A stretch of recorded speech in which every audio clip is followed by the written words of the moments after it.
Assalamualaikum warahmatullahi wabarakatuh. Perkenalkan, nama saya Zanita Duyanti. Saya dari Akuntansi Syariah 1A.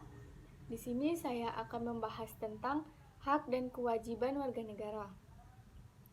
Subpokok pembahasan kita kali ini ada 3. Yang pertama, pengertian warga negara.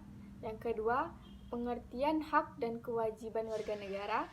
Yang ketiga, hak dan kewajiban warga negara dalam Undang-Undang Dasar 1945.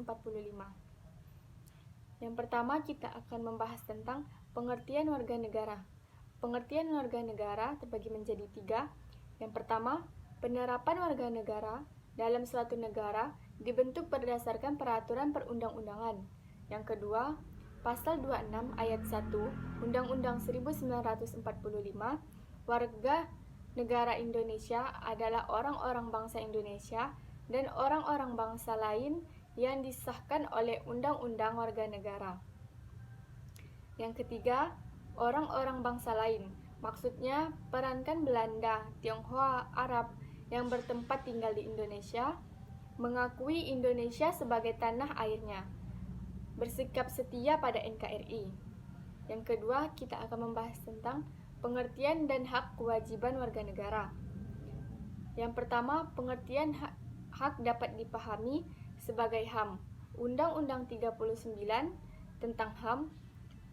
HAM adalah seperangkat hak yang melekat pada hakikat dan keberadaan manusia sebagai makhluk Tuhan yang Maha Esa dan merupakan anugerahnya yang wajib dihormati.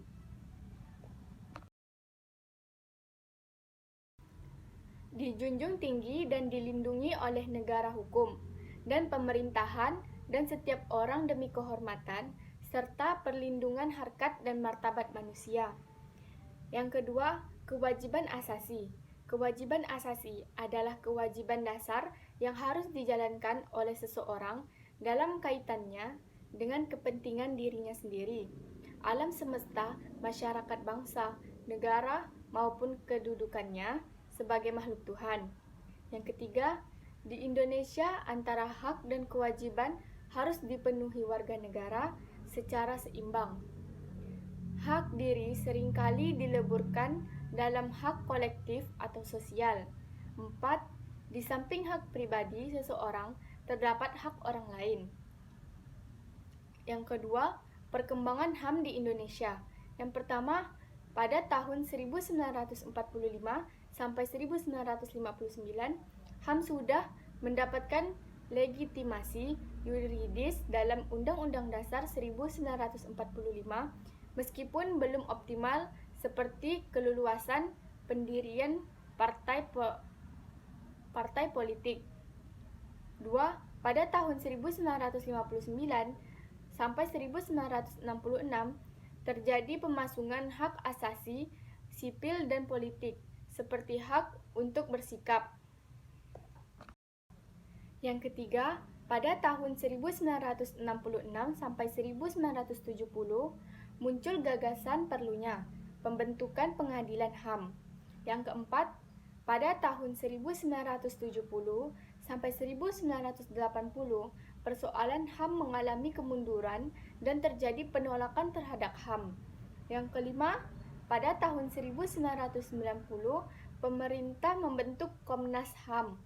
Yang keenam, pada tahun 1998 sampai sekarang, setelah jatuhnya rezim Orde Baru, terjadi perkembangan luar biasa pada HAM dalam Undang-Undang Dasar 1945.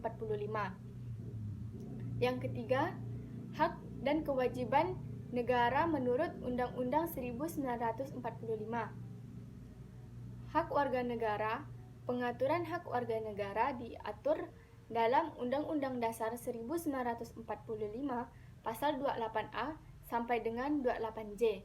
Yang pertama, hak asasi pribadi. Yang kedua, hak asasi ekonomi. Yang ketiga, hak asasi sosial dan kebudayaan.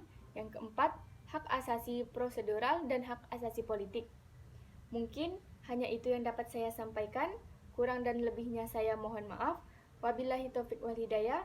Wassalamualaikum warahmatullahi wabarakatuh.